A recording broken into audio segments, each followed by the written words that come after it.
Hello and welcome to this course on the inner debates of Chinese scholarship literature.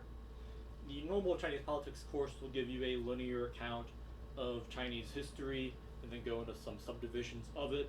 This course, on the other hand, will focus on individual scholars because although many like to present the Chinese history as a unified, sort of agreed field, there are highly contentious debates within the history of China and Chinese politics, and the answers to those debates largely determine what policy the U.S. should take towards China. So this course will attempt to lean into that. So this first episode will be an introductory video. It will give a broad history of China, give a broad landscape of the debates in it, and the following episodes will tackle individual scholars and just what their work is. Because the way Chinese scholarship really goes about it is that you have a bunch of scholars who go do archival research or some historical graphical accounts, and they in piecemeal uncover different angles or facets of the history of China, the PRC, and the CCP.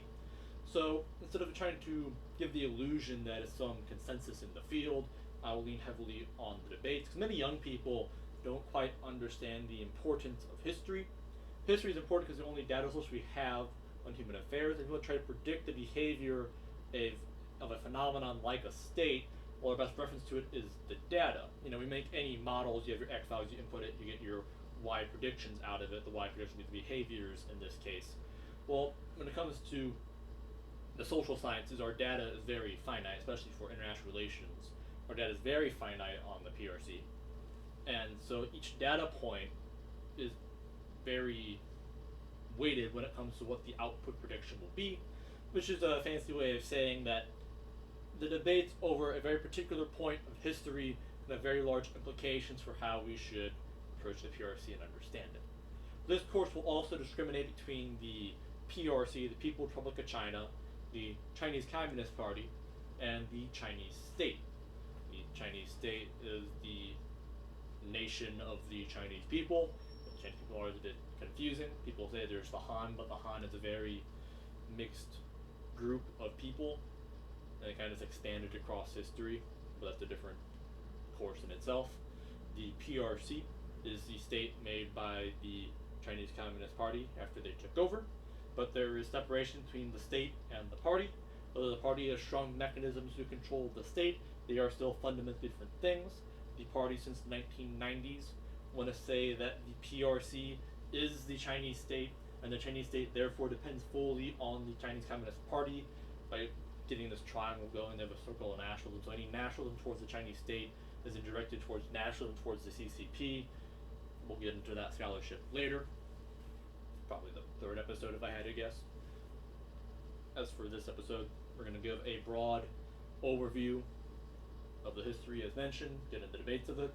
I'm not going to spend too much time on the dynastic history of China here, because most scholars don't think what happened during the Qin or the Han are that important. However, my second episode will be paying attention to Wang Feiling. Wang Feiling is a path dependency account of Chinese institutions, hence he ties it back to the early dynasties, so it'll be a great way to get into the dynastic history and what the debates are there, because there wasn't really that much debate until rather recently, a revisionist account of how the dynasties actually played out. We'll get into that. As for today's account, we're going to start with the transition from the Ming to the Qing. The Ming dynasty was the last dynasty actually ruled by Han.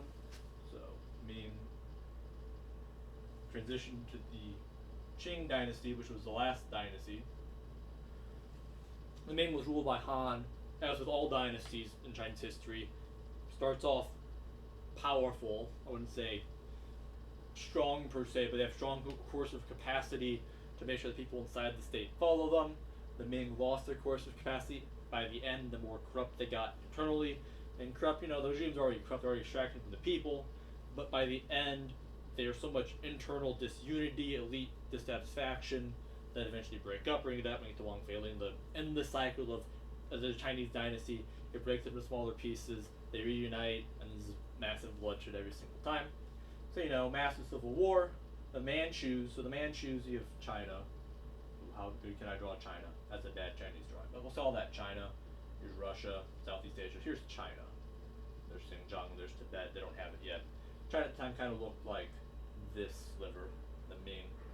And then the Manchus from the north are basically a giant tribal group not the Mongols. Different. Mongols were earlier. They conquered China during the Yuan dynasty before the Ming. The Han conquered the Mongols back, got their China back after the Mongols actually collapsed. They didn't conquer the Mongols per se. And then the Manchus invaded from the north, and then conquered China. They then unified China again, and conquered Tibet and Xinjiang, and they got Taiwan, and they pushed pretty far south to the modern Chinese borders.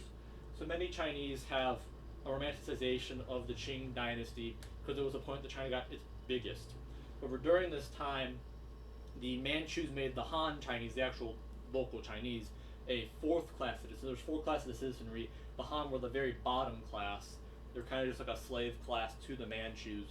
If a Manchu were to kill a Han, the punishment for the Manchus is to give that family of the slain Han a cow. So the life of a Han at the time was equal to one cow. But they romanticized this period because China got really big. But of course, all the rulers were Manchu. I'll write that down. Manchu. And they got Sinicized eventually somewhat, but for a very long time, the Manchus only wedded between themselves to keep the classes pure. Eventually, it was going strong and steady like any other dynasty, but then the colonial powers, the European powers, eventually come here. They start trading with it. You have Portugal, England, France, eventually Germany, that lot. Britain, so France is by Shanghai. We'll get Shanghai. Britain's more in the south by Guangdong. Guangdong is incredibly important nowadays. There's some path dependency going on here because the British set up their trade routes there. What's known as the Pearl Delta area is still one of the global financial hubs. The richest part of China is called the Silicon Valley of China. In Guangdong, close Guangdong, we have Hong Kong Island down here. There's parts of the mainland is also an island. Then you have Shenzhen nearby it. Shenzhen got rich because Hong Kong is rich. We'll get the history of Shenzhen in the 90s.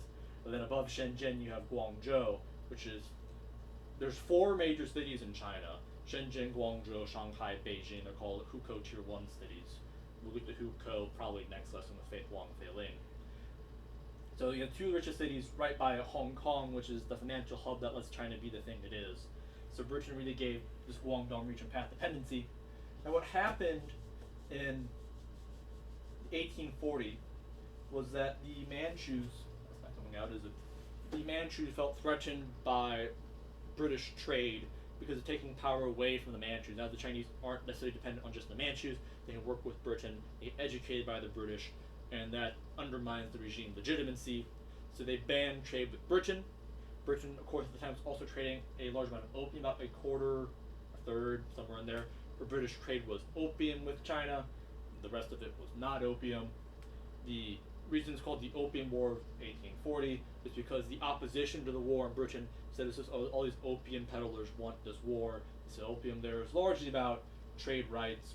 Like you have this massively repressive regime impoverishing the Chinese people, and you have British allowing a middle class of sorts to emerge that trade with them. The Manchus hated that, of course. They didn't like Britain sitting with their own educational system there, etc. So they go to war with Britain twice. They lose twice epically, even though Britain's on the other side of the world. And as a concession to Britain, all Britain wants is that they pay the war indemnities, so pay for the damage done. They give them a very small piece of Hong Kong. So like Hong Kong kind of looks like this nowadays. They wanted this uninhabited island of Hong Kong, which only had like a couple of people living on the time. It was like a little mud island. They wanted like a trade port there so they could replenish their ships. They got that. Eventually they got this little chunk of Hong Kong on the mainland, kind of expanded. They owned this half. They rented this half. Eventually they gave it all back, and that will happen 80s, 90s. We'll get to that. So Britain got Hong Kong, and a bunch of Chinese moved there because it's much nicer than the mainland. And then France got a mud swamp that is Shanghai, and they transformed that into the other Tier 1 Hukou city. Beijing was already a thing in the desert over here. And that's the four main cities. So then, essentially what happens is that the US also then comes to Guangdong, finds the best students they can find, ship them back to the US, train them at Yale predominantly, then ship them back They weren't meant to get shipped back, but the U.S. passed the anti-immigration law of 1876, which basically banned Chinese from naturalizing in the U.S. So the education program that the Qing made with the U.S. was promptly canceled by the Qing because they were offended by the 1876 law, and rightfully so. So all the people the U.S. trained in liberalism, economics, etc., all got shipped back to China. Those people then helped prompt the Revolution of 1912. All these thought leaders. Essentially, what happened by 1912 was that people were becoming very disillusioned with the regime legitimacy of the Qing dynasty, and Taft inadvertently kicked it off with a elite rebellion because Taft was trying to buy up the railroads inside China. I'm going to cover this on my History of Realism, Classical Realism channel. Probably the next episode. I do plan to continue that one. So Taft tried buying the railroads. The elites were very against that. The Qing wanted it to happen, so elites rose up, rebelled against China. Troops got sent in there, and the revolution kind of kicked off from there. So then, Revolution of 1912. Sun Yat-sen is a great important figure in Chinese history. I'm covering him a lot today. I won't touch him much after today. He was basically one of the main political figures trying to lead collective action against the Qing. He was in the U.S. at the time trying to raise funds when the 1912 revolution kicked off. When it kicked off, he promptly went back from California to China, where he was made temporary president of the Republic of China. So we have the People's Republic of China, which will be the PRC. Then the Republic of China, which will become Taiwan. But Sun Yat-sen is the temporary president of the Republic of China, and he's quickly ousted because he has no military power by Yuan Shikai. Yuan Shikai. He has a pretty bad rap because he was a warlord, in the sense that he had military power and ousted Sun Yat-sen. But he implemented a series of reforms. He's also the first. This is the first time in a transition of Chinese power in history where you don't have the old regime leaders being all mass executed. Like when the Qin switched to the Han in that period, all of the Qin were slaughtered. Like all 100,000 plus of everyone with the last name Qin was executed. Nobody in China today has the last name Qin because they're all killed. It happened over and over again with all dynasties. So Yuan Shikai was the only one not to slaughter the previous people beforehand. So, and also during the ROC period, you had higher growth rates at a time China was already fairly somewhat developed than the PRC's growth rates after the Maoist years. So people like to say like, oh, the Deng years were great, at such high growth rates. They're actually higher right now in the ROC period before the KMT takes over than during that. So this was actually a pretty impressive time economically. You had good cultural flourishing in the city parts.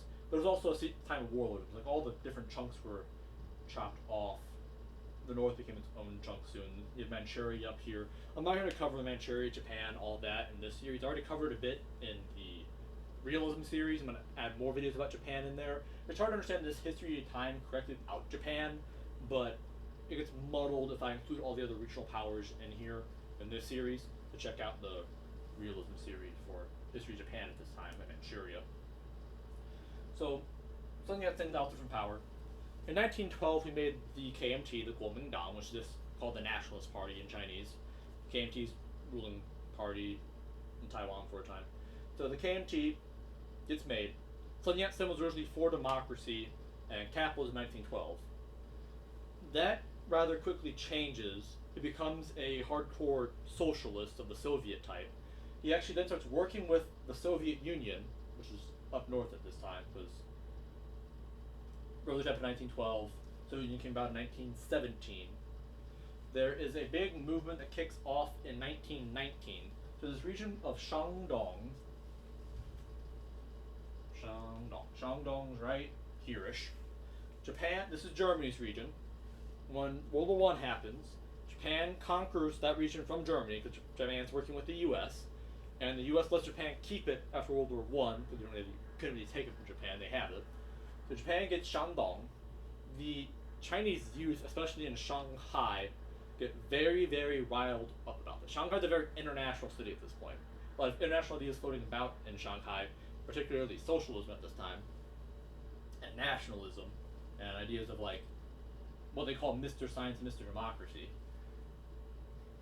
And they get very offended that Japan takes Shandong for nationalist reasons. They start protesting a lot. It's known as the May 4th movement of 1919. And it's essentially where socialism gets a big boost in China. Not because of the students in Shanghai were nationalistic, and they thought socialism was the new way forward. So nationalism was tied to socialism. So then, at the same time, the KMT takes a socialist turn at this point. You have now the USSR up here 2 years earlier. USSR. And then Sun Yat-sen, who made the KMT essentially, starts working with the USSR because now Sun Yat-sen's a socialist. And they have the USSR basically help lead, form, and make the KMT. So they make the KMT a Leninist party. So now Sun Yat-sen wants a one-party totalitarian socialist state. And he's based at Whampoa Military Academy in Guangdong, which is the place that Hong Kong's next to. The USSR then also makes a backup plan, which is the CCP, the Communist Party. So they help get the KMT organized. They make the CCP, and that's all in Shanghai.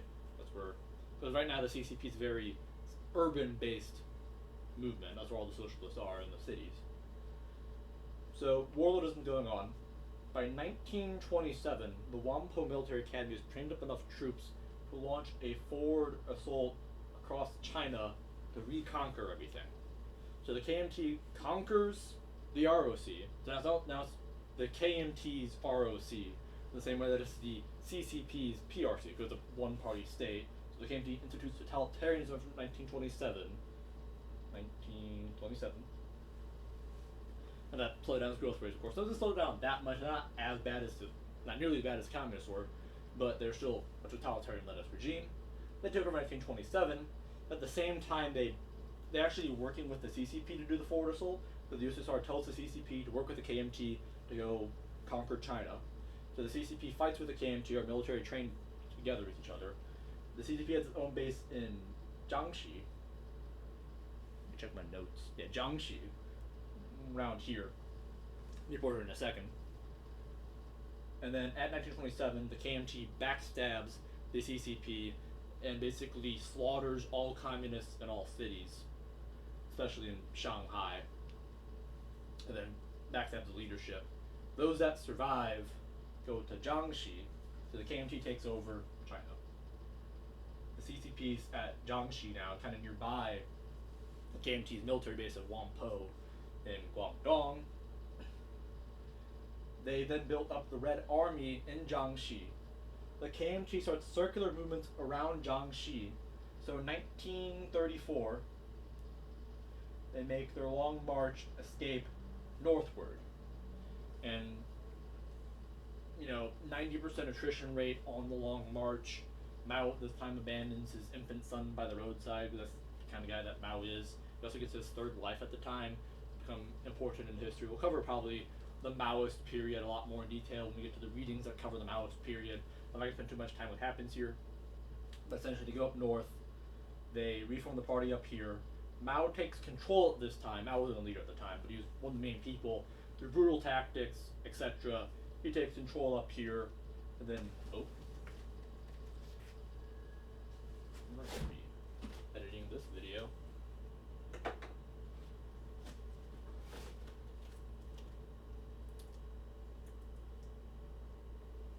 Cool. Mao takes control and then launches an attack southward and pushes the KMT out to Taiwan because the KMT is corrupt and militarily incompetent. Okay, we're back. For those that don't know, I couldn't find a good stand-up whiteboard in Taiwan. I'm in Taiwan right now, I just moved. I couldn't find a good stand-up whiteboard, so I bought the whiteboard thing and taped it to a box. And the box is now taped to a window, and it fell. That's kind of what's happening here. But we're back now. So KMT, military incompetent, gets pushed to Taiwan. So now Taiwan is the ROC. And now this is 1949 when this all happened. So Civil War ended by 1949. World War II did occur at this time during the Civil War. Different episode.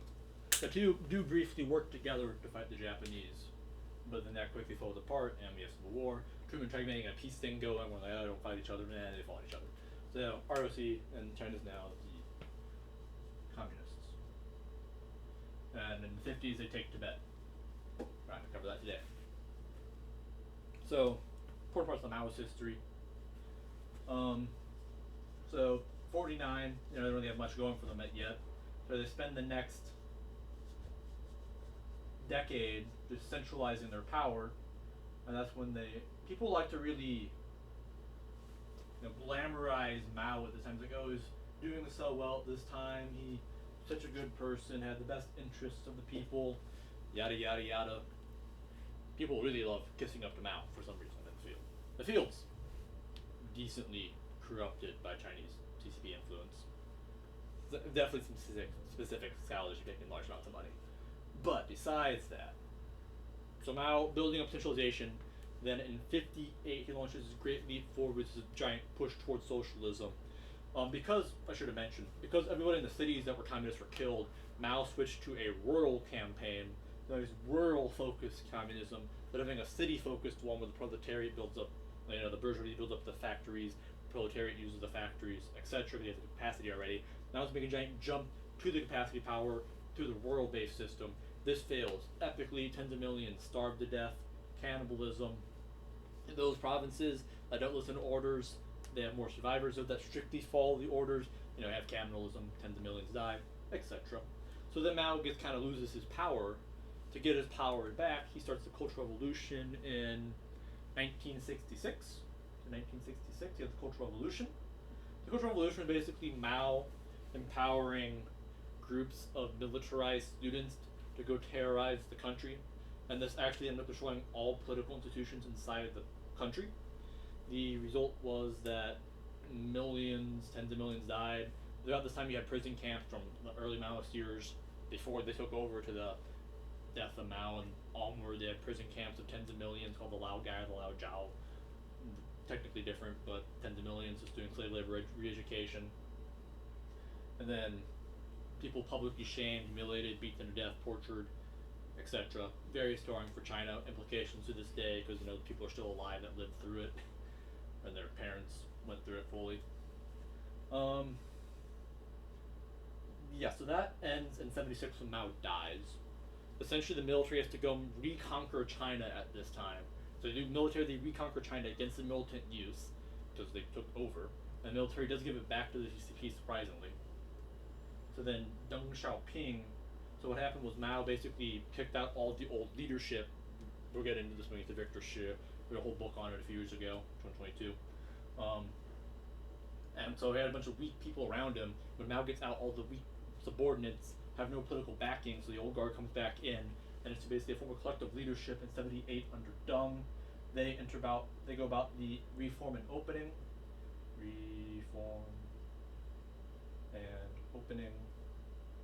This is essentially a controlled liberalization of the economy and politics. Basically what Gorbachev tried to do, but China actually did it and didn't collapse. But what happened was that the CCP's legitimacy from 49 to 76, the Maoist years, was based on an ideological revolutionary ideology. The revolution is definitely done by 78. So the CCP loses its legitimacy, ideological liberalization, outside ideas, and economic growth. People in the 80s is a very important year, because, well, first of all, the reform and opening is happening.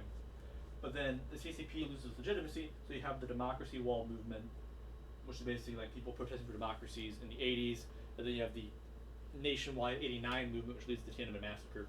So the democracy wall movement, you had a wall, people put slogans on it, eventually someone put down, like, down with the CCP or something against Deng, and he clamped down on it.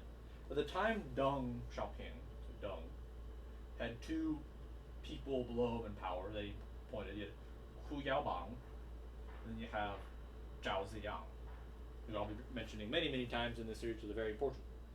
These were both reformers, but more so than Deng. They were willing to reform more than Deng wanted to. So Hu Yaobang supported the democracy movement. Because of that, he got purged. Zhao Ziyang supported the movement of 1989, which led to the Tiananmen massacre in 1989, but he got purged at the very end of that. So now you have a CCP without legitimacy. They just committed murder against their citizens protesting, and you have both their two backups gone. So what happens is martial law gets put in Beijing in 89 immediately. They clamped down with coercion for the next few years. And then they start in the 90s. This is where the controversy really starts happening. And so where the implication in recent history is most controversial. They don't have access to the archives. You have access to the archives for the Tiananmen years beforehand. They gave it to us. They got leaked. But for the 90s on, where we're really missing data. So there's a lot of speculation and inference based off of past history. So the stuff we don't know about the 90s, we're going to guess, predict with our model based on the previous history. And then we just try to extrapolate from then. The more you extrapolate, the more error you get with any model. So it gets hairy. So in the 90s, they need to rebuild legitimacy. And we're going to cover this over. Many authors study the different ways they did this. We're going to cover them all. They used nationalism and they used political reform. So initially, they used coercion. And then Jiang Zemin and then Hu Jintao favored reform and nationalism. So both leaders got purged. I was about to fall into this. 90s, trying to get legitimacy back. So then Deng needs to appoint 2 last-minute appointments to higher power. So he selects Jiang Zemin from Shanghai. So if Jiang is interested, we're going to get into the history of Jiang in different episodes because this is where the controversy is, who they are, what they believe, etc. Jiang's from Shanghai. He's basically a bureaucrat that rose to the ranks and got so competent that Deng put him to appointment for the highest office. We'll get to how the offices work in Chinese politics in a different episode. And then Hu instead worked on all the poorest regions, so like rich regions by the coast, poor regions by the desert. Hu was in the desert. Jiang was, well, it was a desert, but kind of. But then Jiang was in Shanghai, the most international, richest one. So these two went about reform to gain legitimacy for the party. This changes. So the question is like why they do it. This is like there's going to be 3 big questions we're trying to answer in this series. One is why Jiang and Hu, so Jiang, Hu, went about reform. Did they actually like it, or were they forced to do it by external constraints? Or was it both? The answer to this question has large implication for foreign policy, which we'll see when we get to the scholars who actually say pick one side or the other.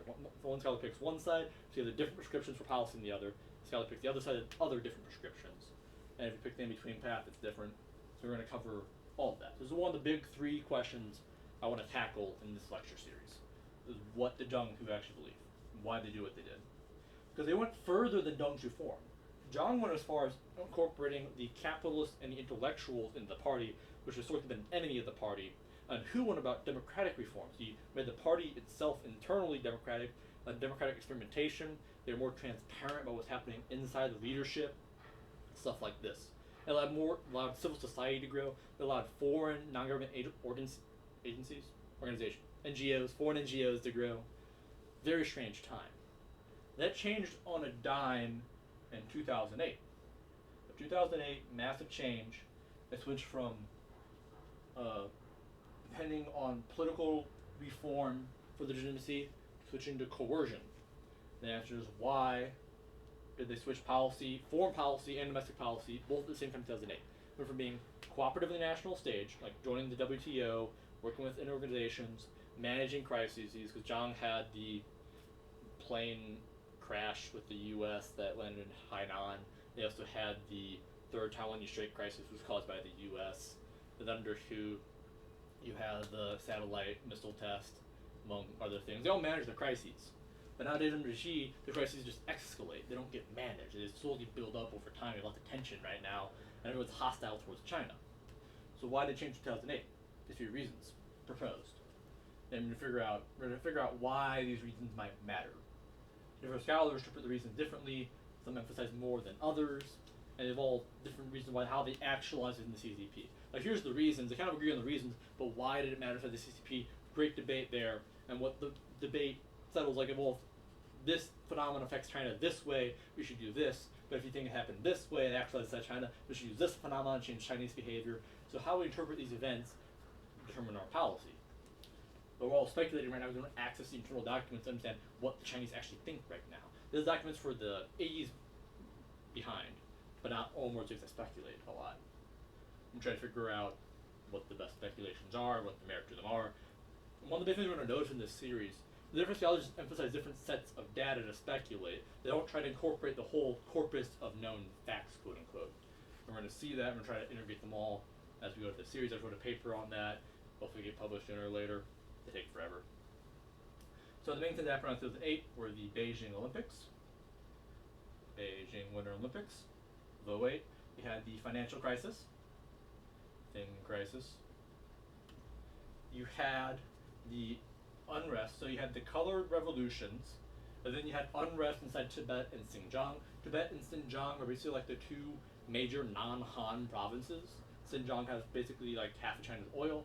Xinjiang and Tibet is that one place they conquered in the 50s with all the monks. And they want to keep it because they're so large, they don't really provide much to the economy. In fact, Tibet probably takes far more away from the economy than it's ever added, but they want to have it because it's land and nationalistic. And the fourth is that, so when Zhang went to office, he brought with him a bunch of bureaucrats that aren't really from the party. Like, they're in the party, but they're more bureaucrats than political figures. But a bunch of these bureaucrats helped reform China, and the last major one who drove through a bunch of reform had to retire in '08 because of the age limits they set up themselves. So their own age limits undermined their coalition. So then you have a nationalist twist in '08. But the confusing thing is, Hu Jintao's reign was from '02 to 12. Across all Leninist systems, looking at the USSR, looking at like, I don't know, Cambodia, Vietnam, China, you generally only have major changes of policies upon leadership transition. This is about the only major known case where policy dramatically changes at a Leninist state during the same tenure of someone. That makes '08 very confusing theoretically. We have no other precedent for something like it, which is part of the main question, like why did '08 occur? Why did Chinese foreign policy and domestic policy change so much in '08? Many different reasons. People try to speculate why this happened. And of course in 2012, Xi Jinping takes power, and Victor Xu has a nice analysis as to why that happened. Shang Bao has a nice analysis of who he is. Very interesting stuff we'll get to later. I don't want to give away the punch. More waste too much time on it today. This is an overview today to help you with the people coming after. As I mentioned, we're going to take scholars, and scholars only focus on certain sections of the history. There's a nice overview of everything they're trying to tackle. The scholars all know, they don't really explicitly say in their books, they expect you to be in the know if you're reading their books. So I'm trying to get you in the know so you can approach these scholars and you can make up your own mind what Chinese history kind of looks like. The last major question is, why does the CCP still continue to use coercive policy? So like after 2008, they took over Scharborovskoye, they started harassing the Senkaku Islands, they made Japan hate, like Japan before them was kind of balanced between China and the US, it wasn't taking one side hard. After China started being really aggressive to Japan, Japan clearly went to the US camp. People are now moving against China. The Taiwanese are becoming more Taiwanese and less Chinese in the perspective. They're militarizing. Korea started making alliances with Japan and Korea, or to Taiwan. Everyone's moving away from China economically. So why is China taking an inside this life? There's more unrest inside China now, especially since they took Hong Kong. So like, and the COVID lockdowns. So why is China continue on this course path, even though they're getting negative returns? One of the main arguments for like why they switched in '08 because China believe they're strong enough now to not need to cooperate. Well, right now the course of policy to show there's large costs being put on China right now for them not cooperating, and they're clearly not getting anywhere really. So why are they still doing it? That's a great question. You know, like the U.S. made their big pivot under Trump 1 around like 2018 was like the big time it started pivot. There's like some Bush Jr. W. Bush. He wanted to pivot towards China, like militarily get ready for them before 9/11. When 9/11 happened, I got distracted. They started cooperating with China to deal with terrorism, which China took as an excuse to go oppress people in Xinjiang, which is intensified under Xi. So they're all coercing their own people more rather than relying on political reform. So China's new source of legitimacy is coercion and nationalism. It's not political reform or the economy anymore. And abroad they're using coercion instead of cooperation. So we're trying to figure out, based on all the theories made up to now, how could they might explain China's tendencies. So that is the overview of Chinese politics and major questions. As we get into the theories, we'll see the foreign policy of each. I'm going to cover all the foreign policies. Like some say we should cooperate, some say China's not a threat, some say we should contain China, some say we should contain China in specific ways, some say we should let China make Taiwan independent, some should we maintain status quo, some will use Taiwan as a bargaining chip, etc. We're going to get into all that debates as we get into the theories of the scholars have their own theories. They're all contingent on these historical debates kind of touched on today. And that should be a good short introduction. Hope to see you next time. We'll cover Wang Fei Ling, probably cover Zhao Suisheng, Nationalism after that, so on and so forth.